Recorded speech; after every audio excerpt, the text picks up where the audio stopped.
आपल्या अभ्यासक्रमातील दुसरा प्रयोग रासायनिक अभिक्रियांसंबंधी आहे। आपल्याला माहिती आहे की अभिक्रिया वेगवेगळ्या प्रकारच्या असतात। रासायनिक अभिक्रियांचे वर्गीकरण वेगवेगळ्या निकषांवर करता येते। इथे आपण 3 प्रकारच्या अभिक्रिया शिकणार आहोत। उष्मादायी, उष्माग्राही, प्रत्यावर्ती, अपरिवर्तनीय, संयोग अभिक्रिया, विस्थापन अभिक्रिया इत्यादी।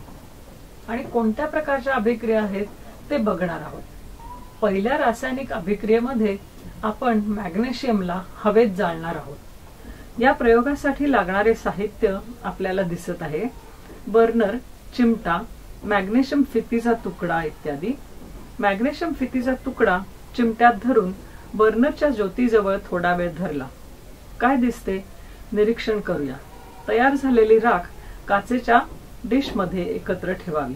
यावरून असे अनुमान काढता येईल की या अभिक्रियेत 2 अभिक्रियाकारक संयोग पावतात व त्यापासून एकच पदार्थ तयार होतो, म्हणून ही संयोग अभिक्रिया आहे। तुम्ही असेच इतर धातू सुद्धा जाळून बघू शकता। काही क्रिया जलद असतात व खूप ऊर्जा बाहेर टाकतात। काही क्रिया सावकाश घडतात। उदाहरणार्थ लोखंड गंजताना ऑक्सिजन बरोबर क्रिया होते। जेव्हा आर्द्रता असेल तेव्हा आयर्न ऑक्साइड तयार होते। ही सुद्धा संयोग अभिक्रिया आहे। मॅग्नेशियम फीत वापरताना काळजी घ्यावी, कारण ज्योत खूप तेजस्वी व गरम असते। तुम्हाला डोळ्यांची काळजी घ्यायला पाहिजे। 2.2 जस्तावरील सल्फ्युरिक आम्लाची क्रिया।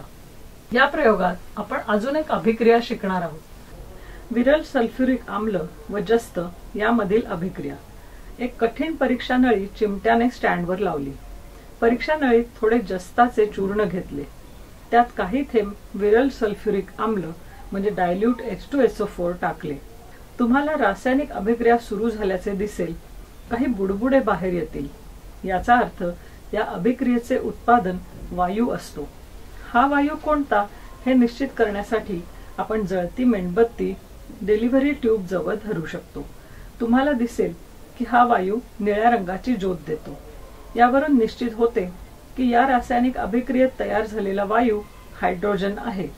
जस्ताची विरल सल्फ्युरिक आम्लाबरोबर क्रिया झाली। परीक्षा नळीमध्ये राहते ते झिंक सल्फेट आणि हायड्रोजन बाहेर टाकला जातो।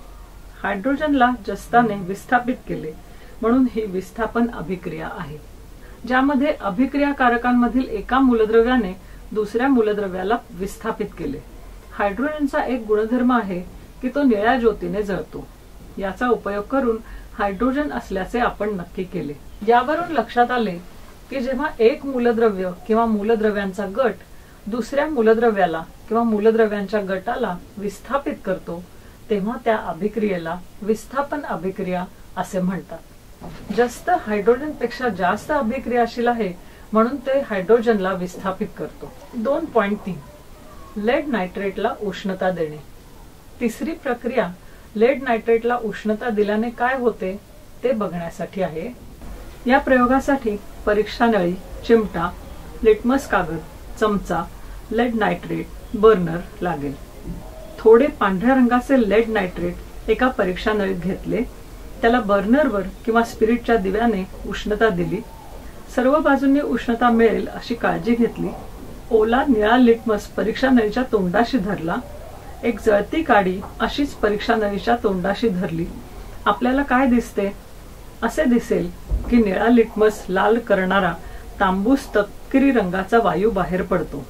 जळती काडी पेटत राहते, ती विझत नाही। कोणत्याही अभिक्रियेमध्ये जेव्हा वायू बाहेर पडतो तेव्हा 3 शक्यता असतात। वायू स्वतः जळतो, काडी विझते किंवा ज्योत जळत राहते। इथे ज्योत जळत राहते। या अभिक्रियेत एका पदार्थापासून 3 पदार्थ तयार होतात। लेड ऑक्साइड, नायट्रोजन डायऑक्साइड व ऑक्सिजन।